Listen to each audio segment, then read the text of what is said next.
Bring it on. Welcome to the Positive Sports Podcast. I'll be your host this afternoon, Ed Montana. Alongside me today, my hopped up on 5-hour energy and coffee brother, Alex. How are you? I don't know what the heck they put in this water, but it sure feels like it's 5-hour energy or whatever. Coffee. If you take 2 of those, do you have energy for 10 hours? That's a good question. Why don't you try it and let me know? Take 4 of them and go 20 hours. You won't sleep. Could you? At some point, it's got to be a recipe for a heart attack. I've drank the Monsters. I did them. I drank them for like 1 week, and after a while, they did nothing. Yeah. So I'm glad I'm not hooked on them, and I just don't. They don't do nothing for me. I'm glad it only took a week. I like them like they taste good to me. Yeah. But they don't do anything. Yeah, see. Red Bull, Monster. I had a Red Bull and Sprite this week. It's pretty good. I've had a Red Bull and cherry vodka called a Cherry Bomb. I had quite a few whiskey and cokes last night. Well, there we go. Now we're talking. Yeah. Went to a house party last night. A house party? How old are you? I'm damn near 50. I went to a house party. It was a birthday party for someone that I barely know. Okay. And when I say I barely know them, I mean I met this woman and talked to her for 6, maybe 7 minutes at the end of an evening. She's dating one of my good friends, and so and they just started dating not too long ago. So I met her after the fights last week, right? And she came as we were leaving. So they were we were leaving, and he and her were headed off someplace else, and I was just gonna come home because I'm old. Yeah. And so I met her, talked to her for like literally 5 minutes. Super nice gal, and of course my buddy, right? So then they have this birthday party for her yesterday at her house, and my buddy invites me. And I'm like, yeah, sure, whatever. So, I forget what time the invitation said. Say 7:30. I don't remember what time. I don't show up right at 7:30, right? Because I don't want to be a nerd. Yeah, you don't ever want to be the first one. Right. But I don't roll in at 9:00 either, right? Yeah. Because in general, I'm a punctual person, right? Well, you can always park a couple blocks away and just kind of hide behind the bushes and... Well, so here's the thing, right? Is that what you did? So we pull up to the house, and there's 4 cars there. There's 3 cars there. Right. So I'm thinking, there's some people in there, right? So I'm like, all right. And it's, it's probably like 7:45, maybe almost 8:00. Walk in, and her son opens the door. And he's like in a tie-dye t-shirt, like he's not in party mode at all, right? And so I'm like, hey, how you doing? She comes running downstairs, and she's like half dressed. I'm like, oh, damn. Did I read the invitation wrong? Luckily, like her best friend shows up 2 minutes after we get there. And so she's like, all right, you can be the host. I'm going to go finish getting dressed. I was like, all right. And so, but then people showed up after that. Like we were like the first ones, but not very far. Literally 2 minutes after that, our best friend, and then a bunch of other people showed up. And the good thing is, you sometimes you go to a party, you don't know people, and people kind of like they don't know you and you don't know them, so they're like whatever, they kind of leave you off to the side. But this is one of those parties where everyone was just like up to party and have a good time. Right. So everyone was talking to everybody. I met every single person that walked in there. I met them. I talked to them for like 5 minutes, and actually had a really good time. Happy birthday, Angela. Now those party invites sometimes are scary because if you don't know the person for if you haven't known them for a bit. What's a bit? 3 months? 6 months? Have you known this person 3 months? I knew her for 6 minutes, bro. 6 minutes? No. No, I'm exaggerating. 6 minutes and 32 seconds, bro. That's it. Okay, so you don't know what this person's really like and what their guests might be like. At least if you've known the person for a while, you kind of know what to expect. So those are the ones you gotta kind of be careful for. But we ended up having a great time, man. Well, that's It was good. a really good time. I was there till quite late. I had quite a few whiskey and cokes. Nice. So it was a good time. Hey, Anyway. so Little League Baseball has started, the World Series, right? Right. And so I love watching the kids play. I love watching the batter walk ups and what their favorite food is and who their favorite player is. So I gotta ask you, what do you think about this? The kid hits a home run, hits a bomb, right? And the pitcher that gave up the home run goes up to the batter, but he's rounding third, in between third and home, and he kind of shakes his hand, or he pats him on the back. At that level, I mean, you're on TV. At that level, is do you have a talk with your kid? Say, hey, don't. Because it kind of... For me personally, right? For me personally, I would never do that. The competitive side of me would never let me do that. Like, I could not, as a competitor, I would find it difficult even to joke around during the game with the opposing team. Yeah. But that's me. If I'm the coach and that's one of the kids on my team, he does it, I don't really have a problem with it. I think it's a nice gesture. If it's my son, do I tell him, hey man, do I try to mold him to be more like me? I don't know. I mean, I probably have a discussion with my son about it. Like, what do you think your teammates are gonna think about that? I would probably talk to my son about it just so that he understands, that he works within a team, and that might not be perceived very favorably. But I don't think I'd shut his lights out about it either. Be like, dude, you can't do that. Right. I don't think I'd do that either. Yeah, I don't know. I'm okay with it. That would kind of bother me. Like, we're here competing. We're in the Little League World Series. You're on TV. We're fighting for a chance to at 12 to be years champions. old. At 12 years old, if I remember way back to when I was 12, many decades ago, I probably would have said something to the pitcher. I probably would have called the pitcher out. I'd have been like, dude, you can't do that. Yeah, I don't know. I mean, we like the sportsmanship, but sometimes, That's I don't too know, much. man. I think so. We're competing.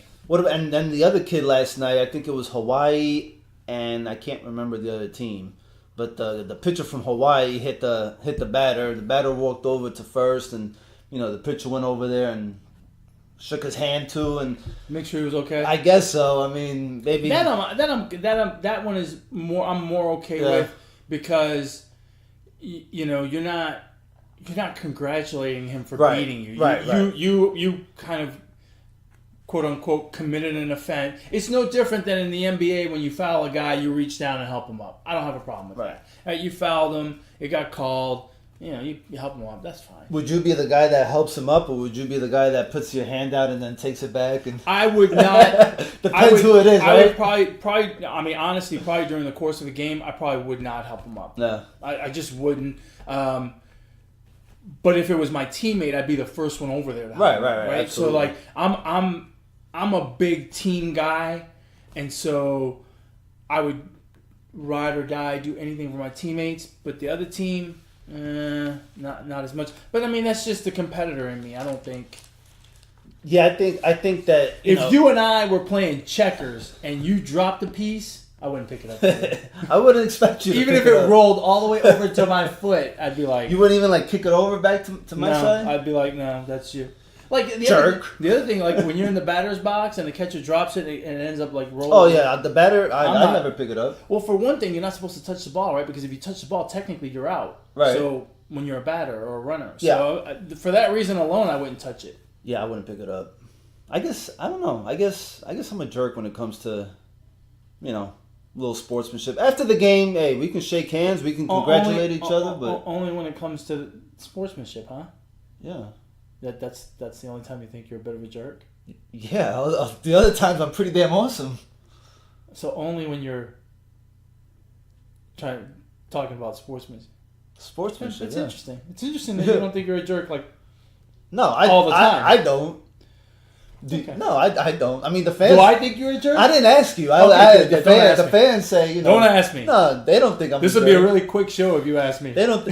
By the way, our debate. If you guys haven't checked out episode 30, go check it out now on YouTube, Podbean, iTunes, and Google Play. I did and you can follow my brother on Twitter at eMontana21. You can follow me, myself, and I on Twitter at Brooklyn Gaucho. I put up 2 clips of our Hall of Fame debate between Randy Moss and Terrell Owens, which has done great. And I thought it was I've watched it a couple times, and I've enjoyed that debate, which I clearly won. Okay, I'm not being a jerk. I'm being a good sportsmanship. I clearly won that debate. I mean, that was a TKO, people. TKO, okay? TKO. So go check out those 2 clips, and don't forget to subscribe and like to the Positive Sports Podcast. No, you cannot say anything, dude. You were fucking terrible.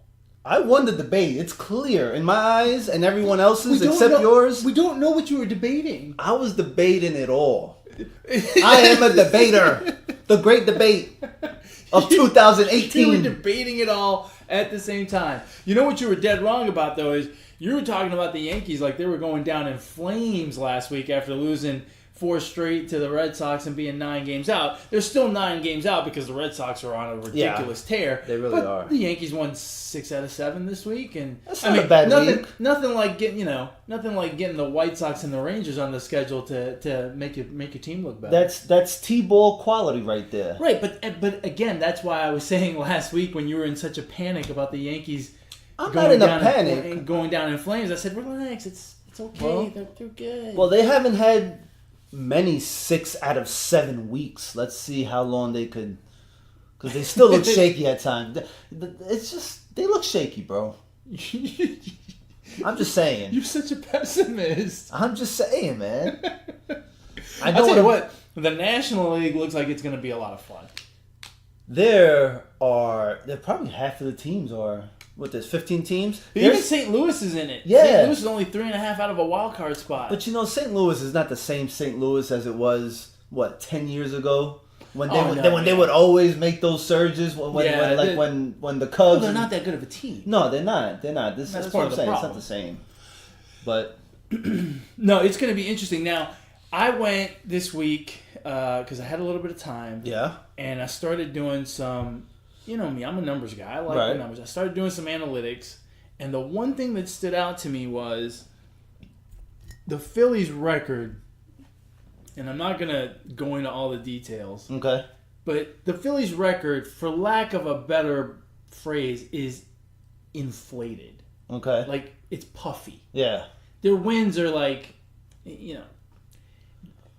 it's kind of hollow. Mm-hmm. So I did some projections and some analysis, and I looked at all kinds of crazy analytics and strength of schedule and away and at home and all that other stuff. And their winning percentage at the beginning of the week had them at 92 wins, I believe. But the way I did the analytics and the math and all that other stuff came up to like 88.5. So what did I do? I ran my mouth. All right. So I texted Jay, and I don't know if you were on this string or not. I was. I texted Jay. I said, "I'm sorry to say this, Jay, but my analytics say they're not even going to make it to 90 wins." He lost it. Oh, well, I got back to my phone, and there was 37 messages not read. And this is after I read a bunch. Yeah, gone back and forth. Yeah, you really got him going with that one. But I think I'm going to get a cheesesteak out of the deal. Is that the wage? Yeah. The wager? Yeah, well, I think he said 10. I think he said a cheesesteak, or let's call it $10. I'm like, no, I want the hashtag no diet. I want the cheesesteak, bruh. So I'm in for some cheesesteak. Well, the NL East is dicey. Again, a lot of it hinges on Washington. Again, Washington is, to me, on paper, still the best team in that division.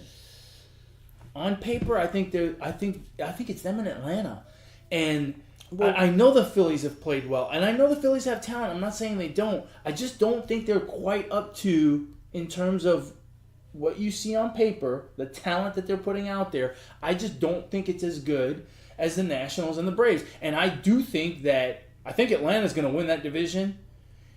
And if the Phillies aren't careful, they may fall right out of a playoff spot because Milwaukee is chasing hard after the Cubs, so they're doing well. Arizona and the Dodgers are in such a dogfight for the division that they're both, doing well. One of them will get a wild card.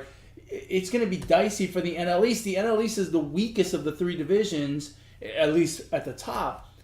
If the Phillies aren't careful, you have to win the NL East to get in, to make the playoffs. The wild card is dicey for an NL East team. So, objectively, I'm concerned for the Phillies.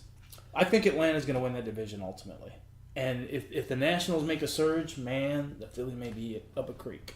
Well, we're 2 weeks removed, right? About two? No, more. We're almost a month removed from the All-Star break, and I just haven't seen that the Nationals are going to make a move. I mean, they scored 24 runs in one game. That's true. And albeit 10 of them against Jose Reyes.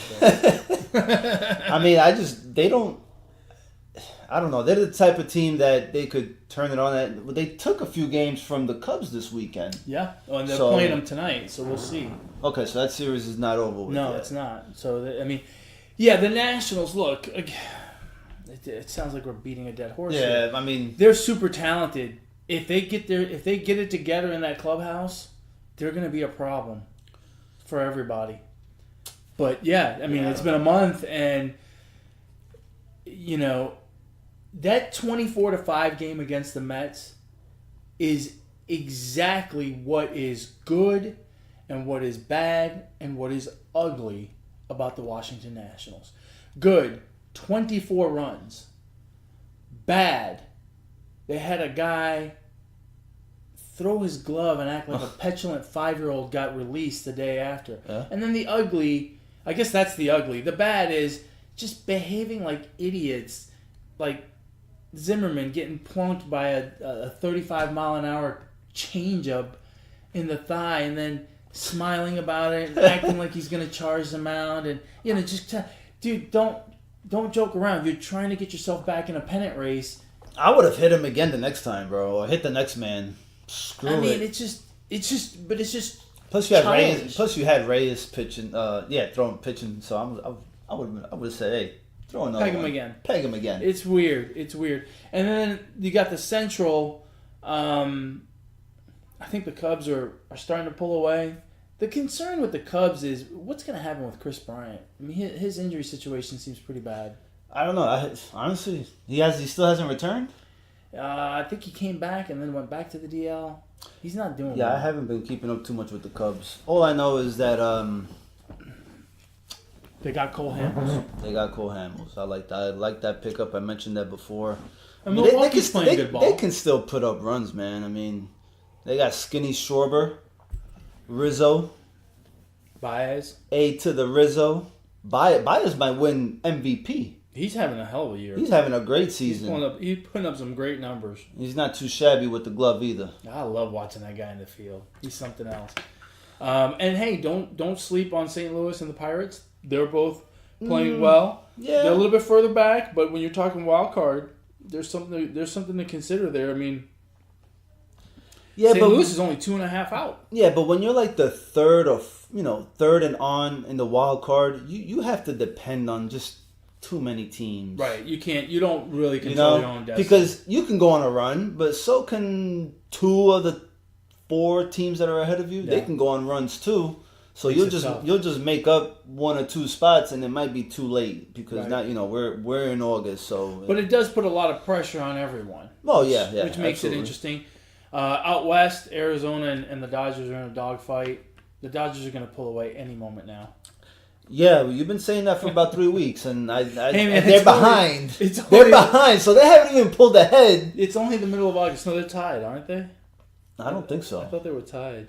Look, it's only the middle of August. They're a game behind now. They have to catch Arizona to pull ahead, and it doesn't look like they are. They don't have the pitching to me, and they lost their closer. That's big. That's a concern too. That's not a. Yeah. That's the second time I think Heart- he's had heart a problem? irregular heartbeat or something. Yeah, like that's It's not the second cool. time. Second time. So yeah. Now they have to. Yeah, now they got to plug in somebody to. He may not be back, man. Yeah, it's tough. And if he is, That's why they're not pulling away. could be.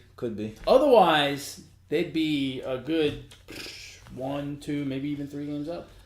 I doubt it. All right, so we're gonna get into some basketball. Basketball, that's right. Last week or The Wayback Machine. 2 weeks ago, Are we right? going to talk about the basketball tournament?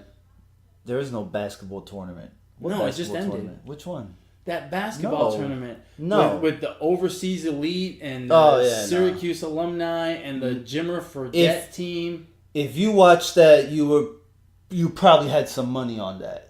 If you gambled on that, Yeah. that's what you call degenerate. Yeah. We're gonna talk about NBA over and unders. Oh, that's right. Those came out. Over and unders.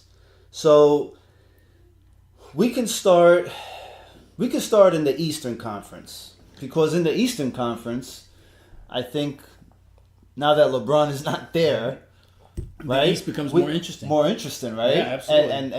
And now the win totals change a bit for some You teams. take away all of the wins from Cleveland That's and right. you give them to everybody else. You spread them out. Exactly. You spread them out. I mean, that's kind of what's going to happen, right? I think so. What's the win total for Cleveland?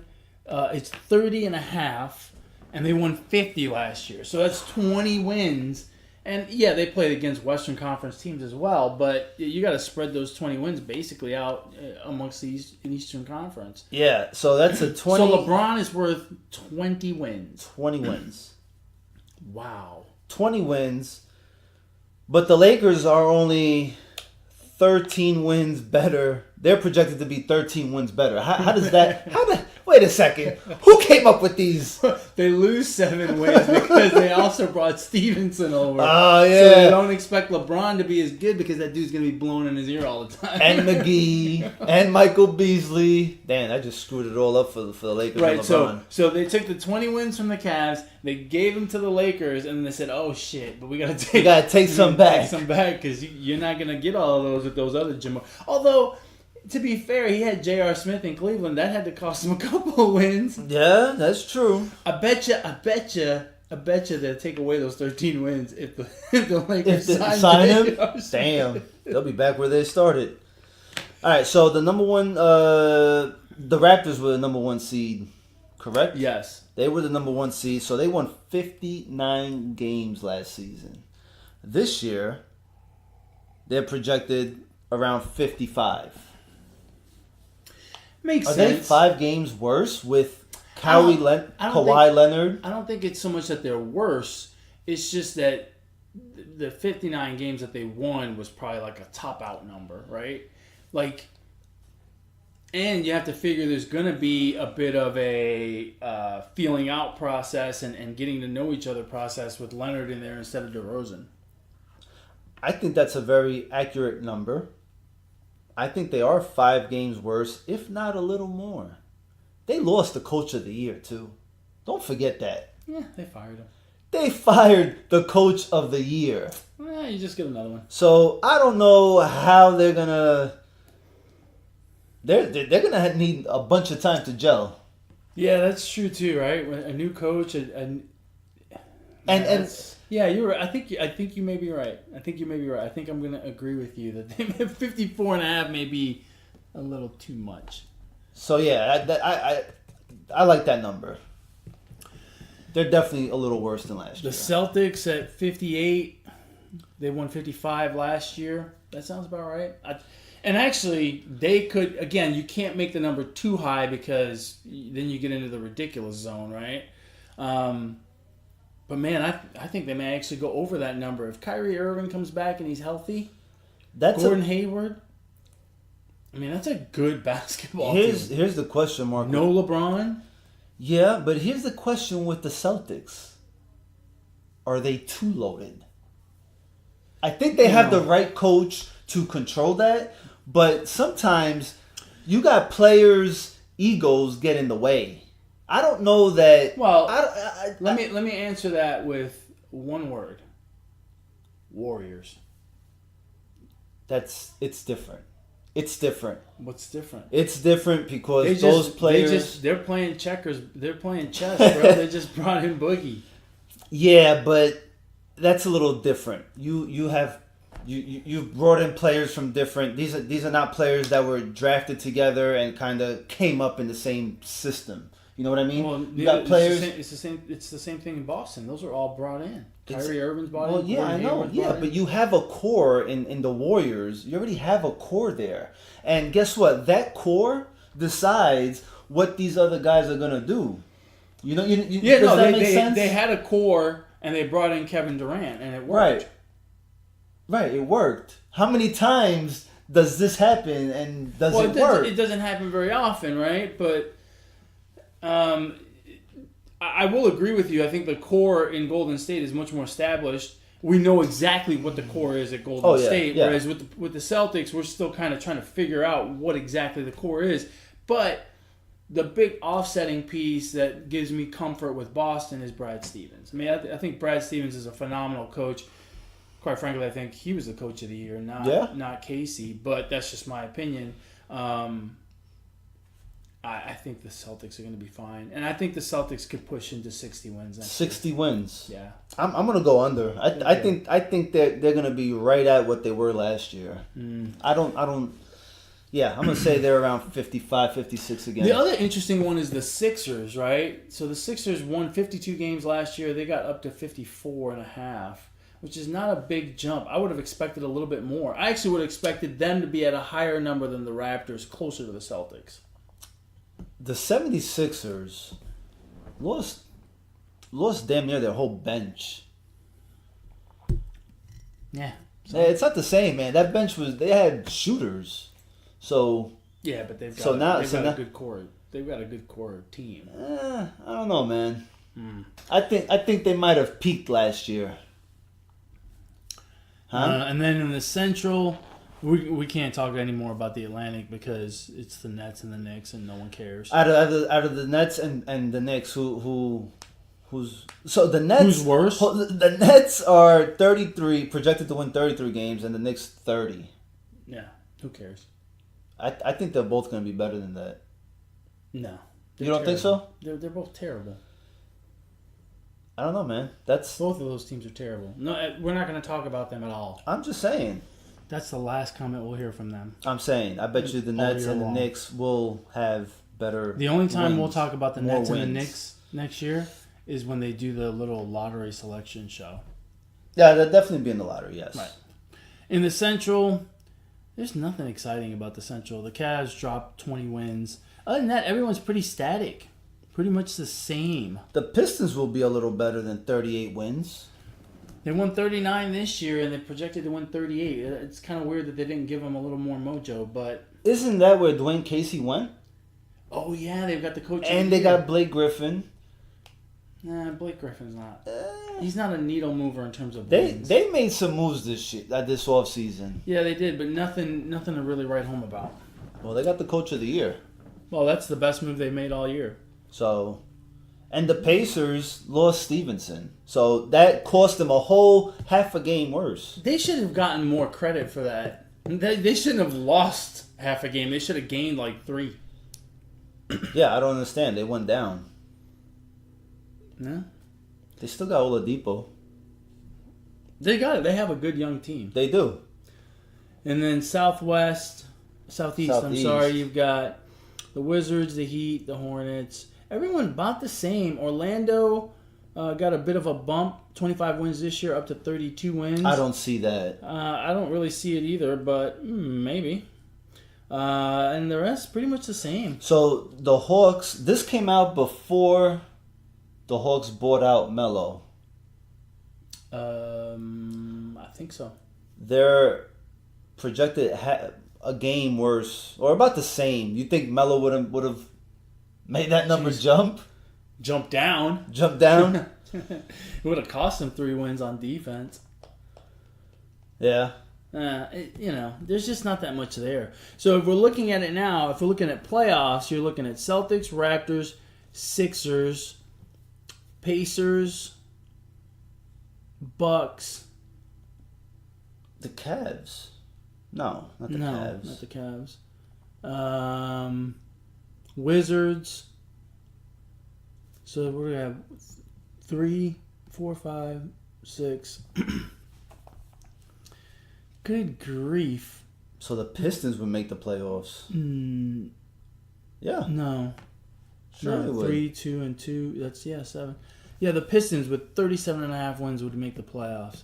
Good grief, they need to go down to 4 teams. Do you think the Cavs are going to be that much worse? Yes. I don't think they're going to be that much worse. It's the same thing that happened last time LeBron left. Yeah, but they actually have some quality of players there. Who? Kevin Love. Okay. And now the players don't have the stress of working with LeBron. Larry Nance, you got the other cat. What's the other cat? Jordan Clarkson. Yeah. They're not. I think you think less than 30 wins. I think 30 is spot on. I think they're gonna be over that. I don't think they're gonna be. They're gonna go.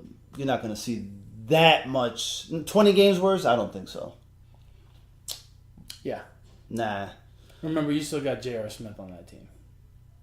That's a headache. Yeah, he's a headache, but Yeah, no, I don't. God, they need to go down to 4 teams in the playoffs. 4 teams from each conference. I mean, seriously, do you want to see the Pistons in the playoffs next year? A 38-win Piston team? nah. I mean, either that or just reseed all the teams, right? 1 through 16, both conferences, right? Yeah. Combine them. Yeah, that might be. Then you just wouldn't have. Well, you can't do that either because then the times that the games start, you won't have no East Coast teams, Right. so they Yeah. can't do that either. Yeah, So we're stuck. They gotta fix it somehow, but it's terrible. It's terrible. But at least it will be interesting towards the tail end because I think once we get down to those final 4, the Celtics, Raptors, Sixers, and Pacers, I think it'll be an interesting playoffs. You just got to make it through a really boring first round. Yeah. Out west. Well, out west, you have the Warriors. Surprisingly, 4 games better, 5 games better. The Boogie effect? Can they get better? No. I mean, on paper they did, right? They picked up Boogie. Yeah. He's not going to play for half the season. Playing chess, not checkers. So bro. he's going to be busy playing chess. I don't know, man. I think that's kind of high. Because I think the West got a little better, obviously, with LeBron there now. I guess it doesn't really matter. They're probably going to be the number 1 seed anyway. But Yeah, I don't see them winning 63 games. It could happen. It could. Yeah, I think they will. You think they'll win I think 63? They will, yeah. Again, they're another year together, barring injuries. Man, that is one heck of a basketball team. I'm surprised that the Rockets got dropped 11 games. I'm not, man. That was their season. That was their season. I agree. I don't think they'll replicate 65, but I don't No. think they're going to drop 11 games, bro. That's a lot.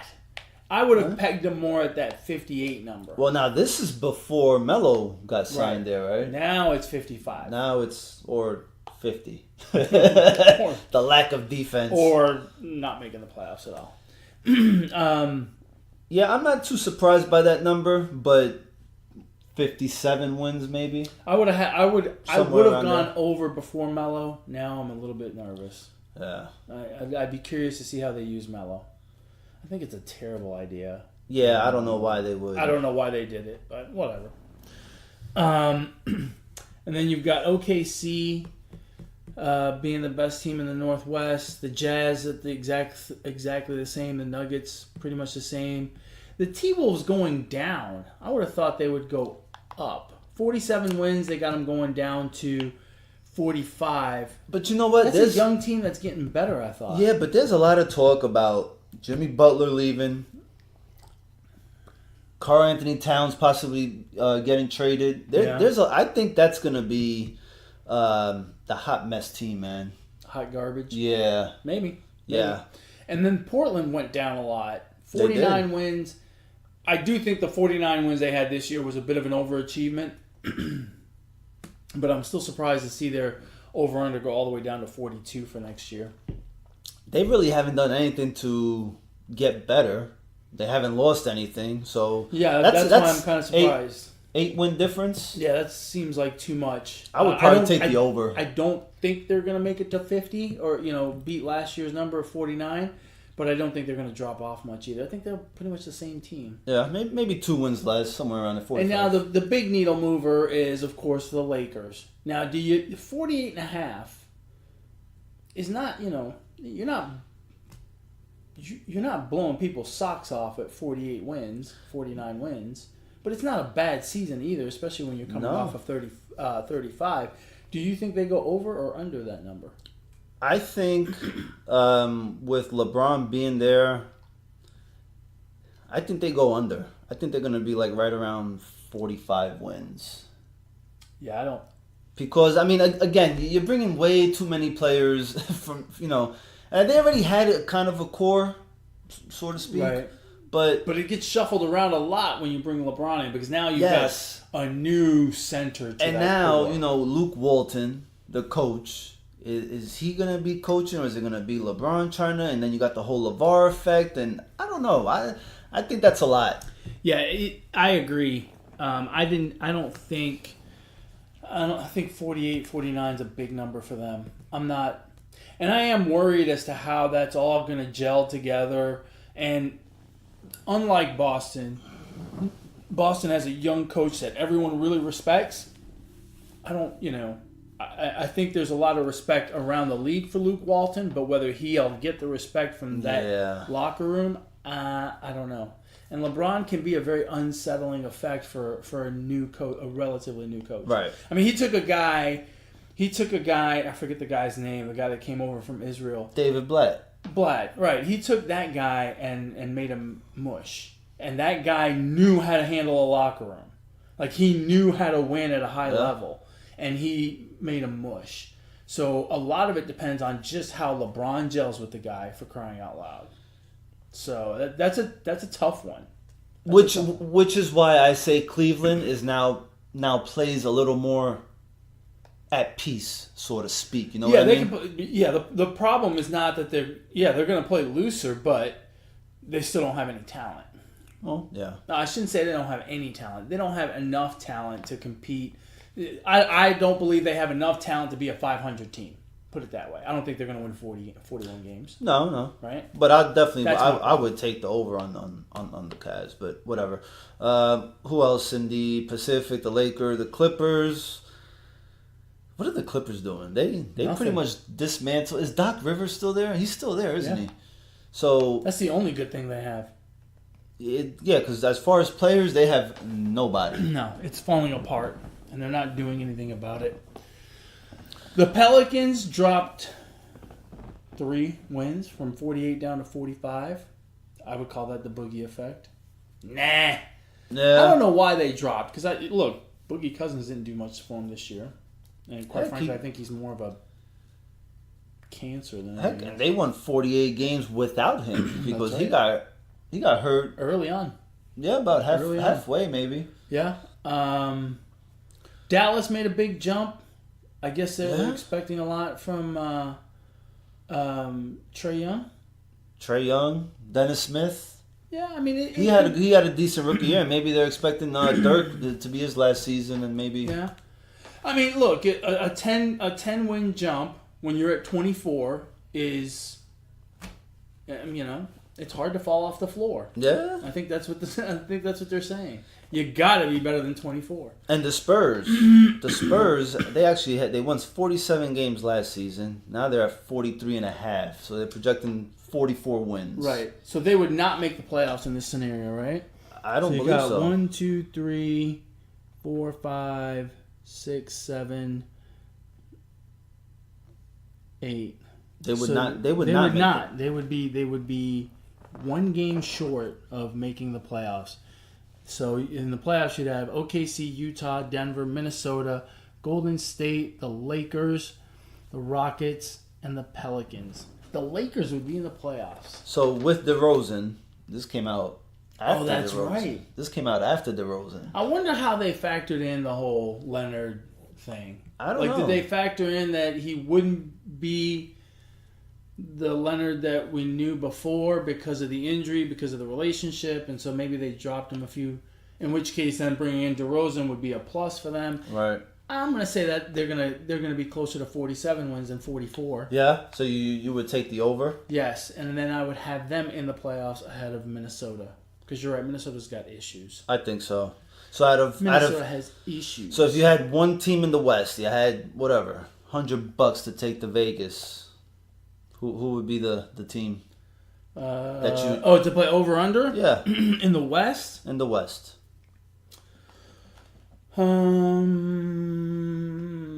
I think I would go over with the Rockets. Over with the Rockets? Yeah, 55 wins. I think they can do that. No. I think they're going to drop off from last year. Last year was exceptional. 65-17 is a fantastic season, but I don't think they're going to drop off that much. That's just that's a bit unfair. That's a good team. They're bringing back all the pieces. Now that I think about it, if they can stay healthy, right? CP3 is not a young guy, and he is a big deal for that team. They lost some key pieces. Well, Ariza, that was pretty key. Yeah, man, you're making me rethink that. That's tough. I don't know. Vegas is never wrong. Well, it's not that they're never wrong. They're rarely wrong. It's not even that they're really wrong. It's true though. They're really wrong. They're about 60% right. Yeah. See, my team would be the Timberwolves. I would take the under. 44.5? Oh yeah, I would definitely take the under on that. I may just do that, by the way. Interesting. Yeah, I don't have anything in the West that gives me the warm and fuzzies. In the East, maybe. In the East, I would take. See, I would take the Cavs. I wouldn't.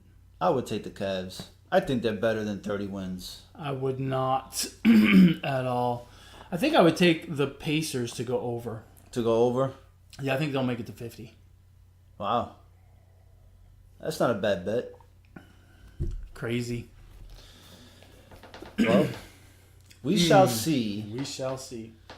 Speaking of $100, Yeah. you know who made quite a bit of money today? Who's that? Brooks Koepka. And if that name sounds familiar, it's because we talked about him in June. Yeah. When he won the U.S. Open. Today, he wrapped up the PGA Championship. Won 3 of the last 7 majors. 2 this year. What's his name? Brooks Koepka. Who? Brooks Koepka. 28 years old, 3 majors. If it ain't Tiger Woods, Alex don't care. Tiger Woods was in the mix. Now we can talk about Tiger because he was in the mix right up until the 17th hole today. So that was great to watch. That's what golf needs. Golf doesn't need Tiger to win every tournament.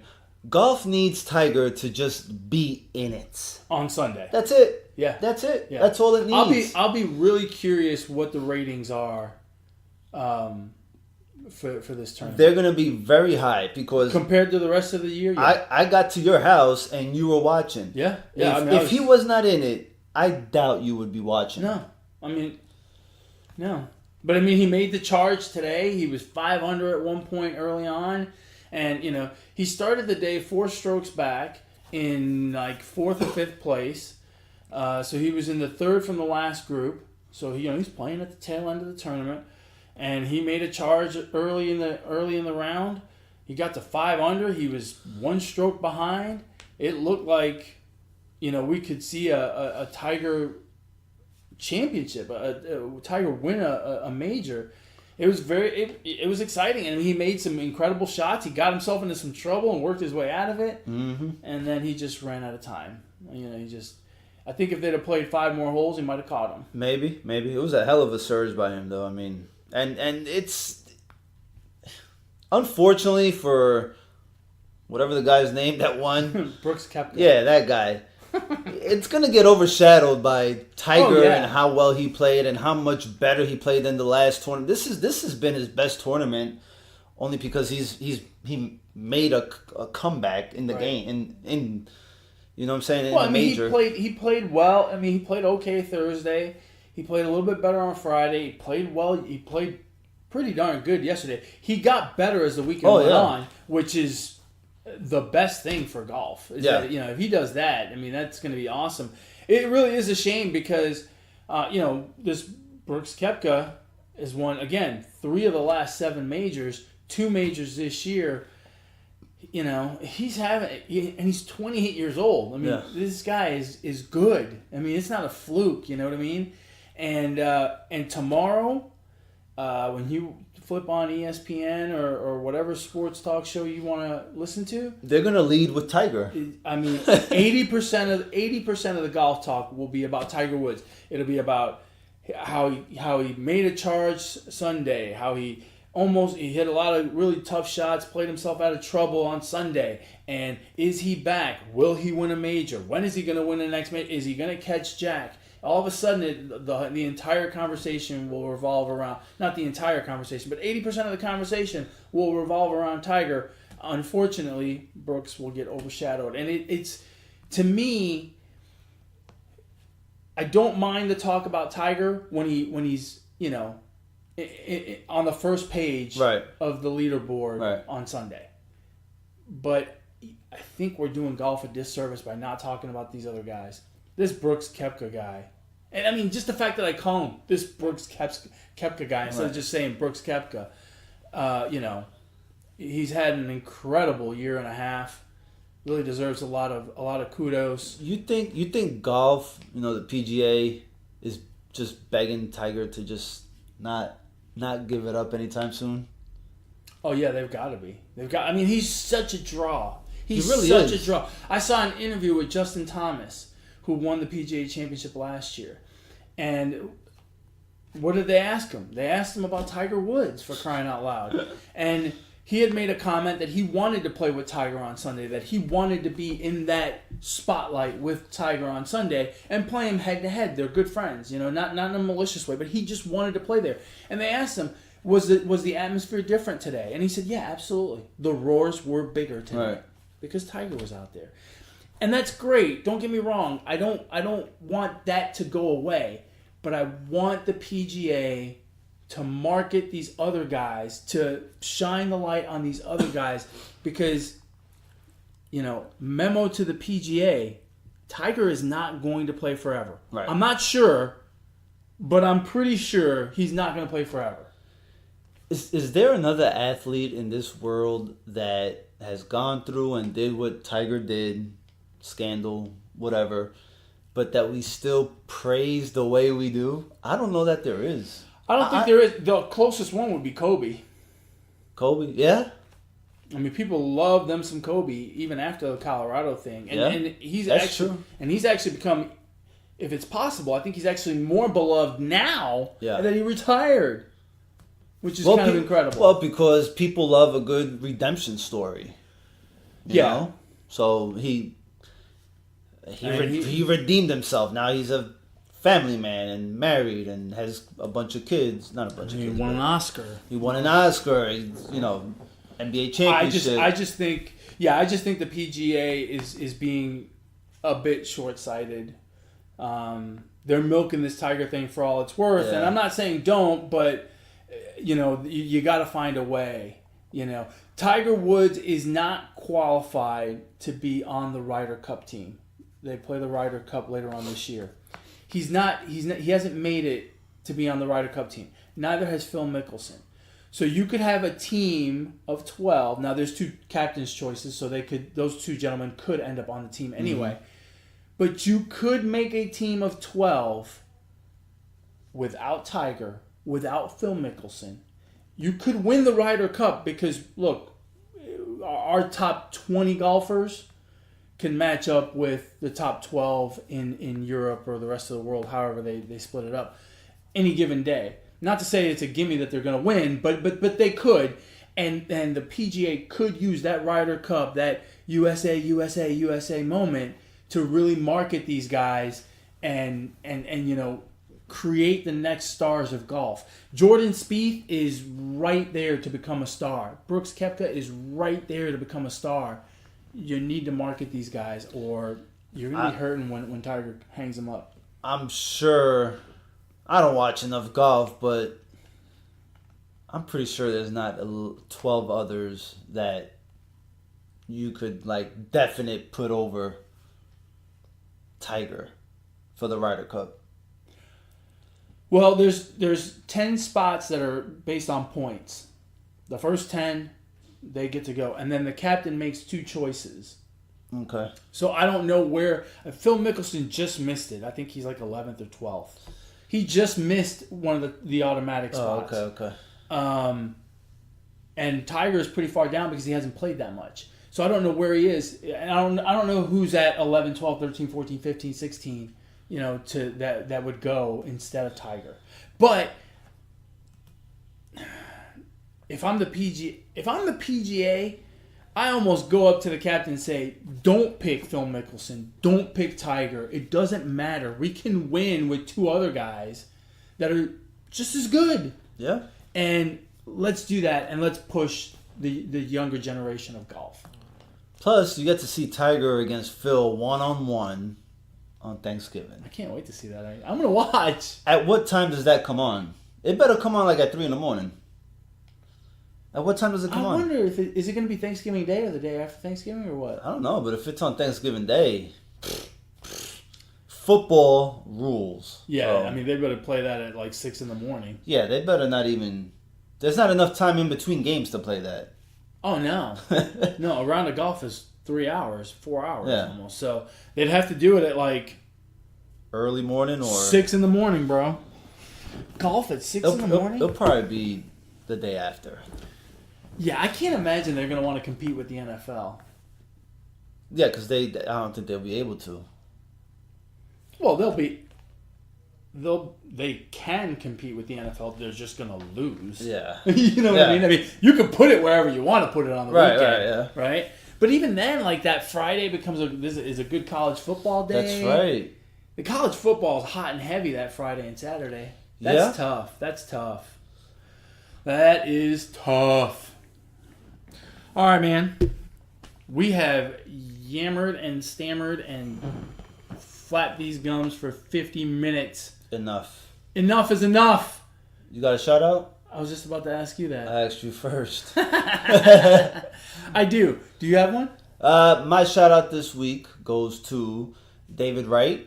He has been out of baseball for quite some time with back problems, and he's one of the most beloved Mets baseball players in the franchise's history. One of the sportsmanship, has played the game the right way, and his journey to making a comeback is impressive at the age of 37. He took a step forward. He played in a single A game, I believe, today.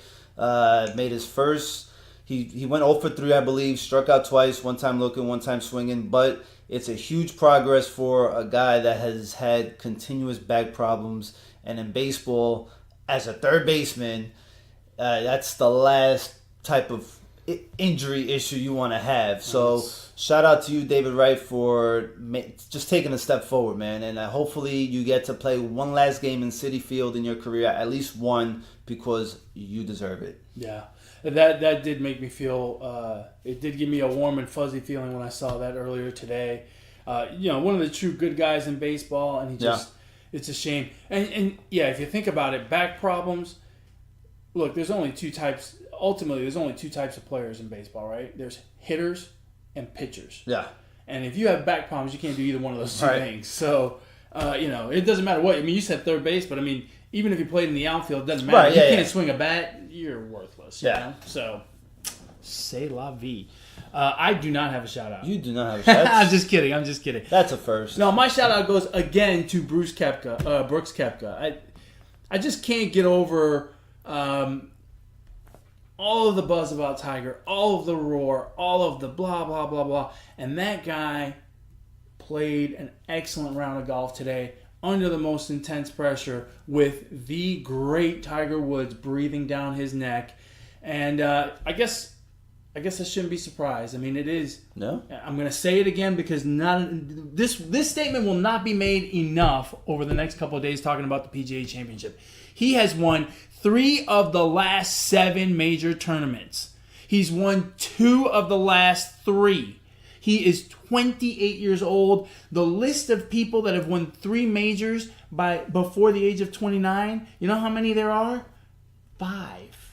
And some of those names are Tiger Woods, Jack Nicklaus. I mean, the guy deserves all the shout-outs. I mean, he just incredible today. And dude's working with some serious guns. He's got the biggest arms I've ever seen on a golfer. I mean, Jesus Christ.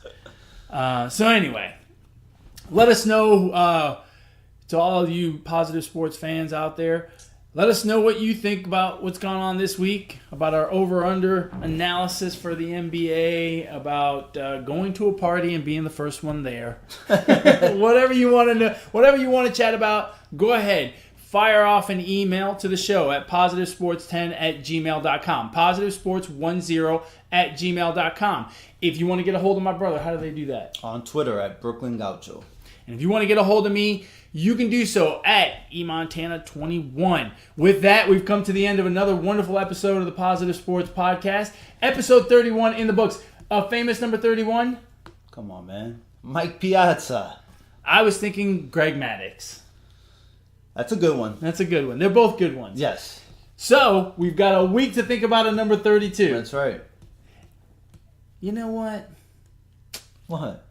Ignore the weekend being over. Ignore being the first person at the party. Ignore the negativity. Be the positivity. Peace.